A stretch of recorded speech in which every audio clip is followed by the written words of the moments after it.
Ooh, new balance update. Champion changes. Altan. Wait a minute. What the Alright, this is a DM video. Let's start it off right. One time, no whammies. Let's see what we get for the beginning. And Kmart Apothecary. Okay, this is going to be a great video. This is Altan. He has received a pretty significant buff, which is putting a defense aura in all battles. This means that he just got a huge buff in the clan boss. Because before, he kind of competed with people like Jareg, who had an actual aura. For instance, like the HP aura, which would get benefited by people like Bad Okazar with their continuous healing, etc. So Jareg was in contention for like the top spot for Ultra Nightmare Clan Boss. But now that Altan has received a defensive aura, which is even better than HP aura. Typically, you want the defensive side of things as compared to HP when it comes to the clan boss or in-game dungeons. And for that reason, he is now better. He has the same 33%, but in defense. So we have a objectively better aura. On top of that, this character here, let's talk about what makes him good other than the aura change, is his basic attack when fully booked gives him a 75% chance to place a decreased attack debuff for 2 turns. Now, for instance, it's only 75 for a single attack, so you want to pair him with somebody like Skull Crusher, Martyr, Valkyrie to give him that counter attack. Now, before, for instance, Martyr would have been almost mandatory to run with him because you would need the defense lead, but now people with Skull Crusher or Valkyrie or, less efficient defense up auras before the Altan change can now use him. So I've been using him in pair with Skull Crusher, and I'm going to show you guys a Ultra Nightmare Clan Boss run towards the end of this video using him. So his second move here is another attack one enemy, and it's going to increase the defense of all allies. It gives a 60% increase buff.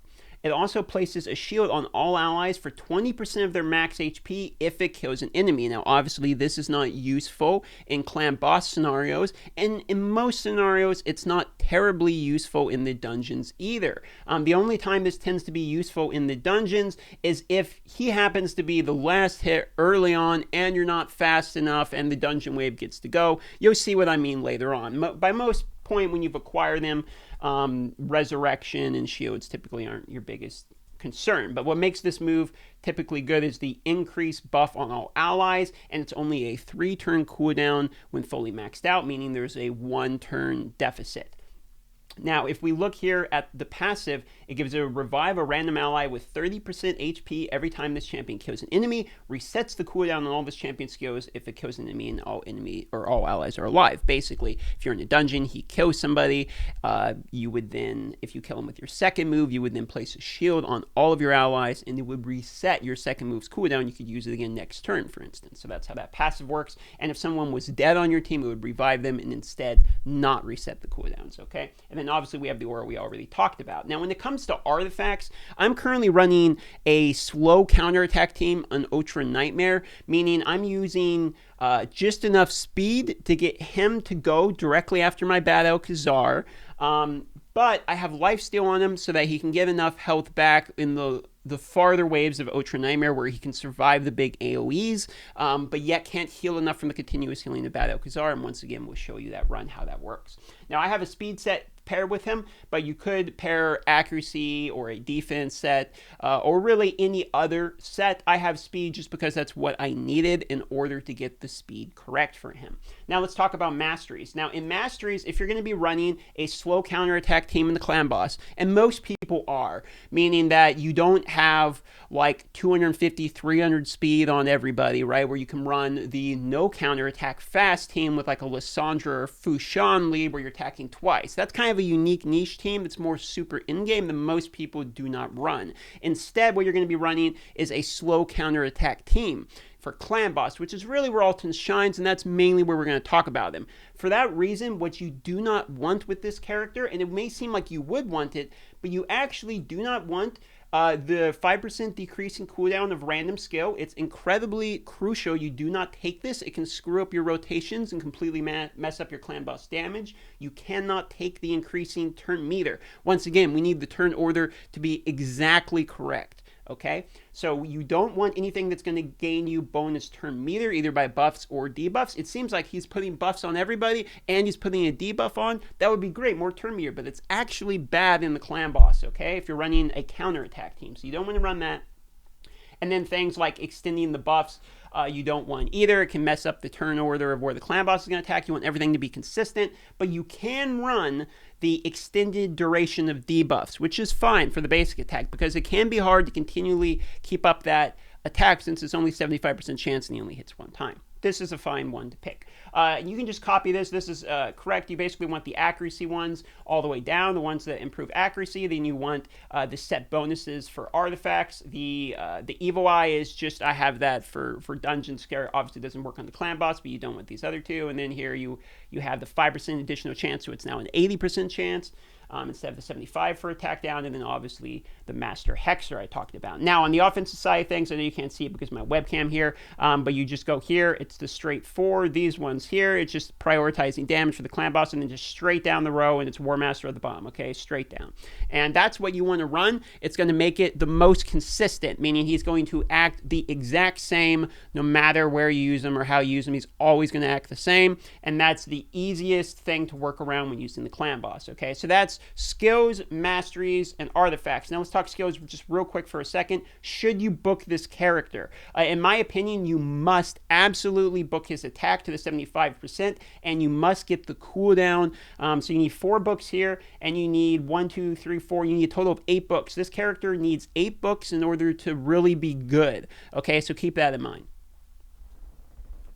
Now here is just the last final clip of a dragon run, so you can see the numbers and whatnot, and you can kind of see Altan by himself versus the dragon here. I think Rosin's going to eat it, but we can kind of see an example of what kind of damage he does versus the boss. Rosin's actually carrying with all the Giant Slayer procs, but you can see he did 12k non-crit, 42k with the War Master. He actually hits pretty good for non-crits, 17k on the other one there. But with a crit, because he's all defense-based, I've seen him crit like up to like 80k or something crazy. So he can actually hit pretty good. You look at the numbers, 1.4 million from Altan. Obviously, he was one of the last people alive. But even compared to Rosin, he did more damage than Rosin, which is interesting because Rosin had the Giant Slayer on the dragons, and he has Bogged Down, which is an AoE. Versus the waves. So that's kind of impressive to me that Altan actually did more. I hadn't thought that. But it's a slow time because Ray and Coldheart died. But if you get Altan, don't feel bad about using him in the dungeons. I think he's basically usable anywhere in the dungeons that he's not at an affinity disadvantage. Okay, this is where by far Altan shines, and that is going to be at clan boss. He's good at any difficulty of clan boss, and he's great as the leader, so you get that defense aura, and you're going to want to pair him with a counterattack to make sure that that attack down is constantly stuck. Now, just real quick, when it comes to clan boss and you're doing a counterattack team, you want the turn order right. So you want Bad Alcazar to go first, or if you don't have Bad Alcazar, people like Steel Skull. Basically, your debuff cleanser needs to go first, okay? And it needs to be under a certain speed, which I believe you can't have them above 209 speed for the Ultra Nightmare boss, or else it won't work. And then after that, the second person you want is your Altan to go for the attack down. And then after that, it's going to be your defense down and weaken character. And then finally, it's going to be your poisoner. And then the very, very last one is going to be your counterattack. So I'm going to show you kind of how that works here. Now, I have Altan going second, as I believe is correct. And the very first one, what I'm going to do here is I'm actually going to make sure on the first run, and you can play this on auto, but I'm going to make sure on the very first attack that he's going to do his attack down. Now, it actually got blocked, which is unfortunate, because if it gets blocked, now we're not going to have the attack down. But when you're doing the first round, you want to make sure you get the attack down, and then after that, you can hit auto, okay? The reason is, if you don't do that first, then if you have enough poisons, the poisons will overlap eventually, and you won't be able to get the attack down. So if you have like both Nethro and Bad L, or somebody Steel Skull instead of Bad L, people that do a lot of poisons, you can overcap the poisons and not get the attack down. For that reason, you want the attack down guy to go second right after your cleanser. Now what's going to happen here is The counter attacker I have going 1 speed before the boss. So he goes, the counter attack is up, the boss goes AoEs, we all counter attack, Bad Alcazar heals, Altan applies the attack down again, Rosin just does a 3-hit and removes any buffs they would have had, Nethro goes directly after and applies the poison, and then my Skull Crusher will either counter attack if they've lost a certain amount of HP, which we'll talk about in a different video. I have a very good Skull Crusher build I would like to share after this one, and it works quite nice. You can see that we have all of the debuffs on. The AoEs are always going to be counter-attacked, and then when he does punch, because you have your debuff cleanser going first, after he does his punch, your debuff cleanser goes, cleanses the debuff, and then normally he's going to punch Altan because Altan's the leader. And when he does punch Altan, Altan has a lot of defense. He's a defense-based character, plus he's got that defense up aura, so he doesn't take too much damage, and you just cleanse it right off him. So Altan's a amazing character in both Nightmare and Ultra Nightmare, and I'm sure he's going to do just as well in all the other clan bosses. Currently, I'm doing between like 18 and 20 million on auto. I can 4-key the Ultra Nightmare chest finally. And here we go. This is going to be the punch. So you see he punches Nethro on this one. There's the Malice, removes the debuff. Altan goes next to make sure we get the attack down, as that's more important. And then after that, Rosin goes, gets the weaken and defense down. And now it's just all the poisoners and standard hits. So what I'm going to do is I'm going to remove the camera. I'm going to go ahead and let this run out, and I'll fast forward it from here. And you guys can see the rest of the run. So here we go.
Okay, so here you go.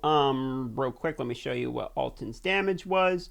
And you can see there, Ching Bad Bing, Altan's damage 2.73 million, whereas everybody else on the team is obviously going to do more. 3.4 from Bad Al, 9.1 Nethro, and 3.5 Rosin. But Altan's job was to help keep everybody alive with the defense up and the attack down. So I hope this gave you a good idea of Altan's usefulness. I would like to give a shout out to Hasio from, I hope I got the name right, from the Discord for giving me some help with my Ultra Nightmare Clan Boss team and helping me figure out the gears, speeds, things of that nature. And also, if you're wondering how I'm playing this game on the computer, I will leave a link in the top of the description. You can download it through BlueStacks and play the game on the PC. So that is Altan. I'd say overall, this character, I think he's a 10 out of 10, guys. I actually think he's completely nuts, 100% usable. He's even usable in Arena, though I'm not going to bother showing stuff there. I mean, you can just pair him with any defense lead and you'll play a defensive team. That's fine.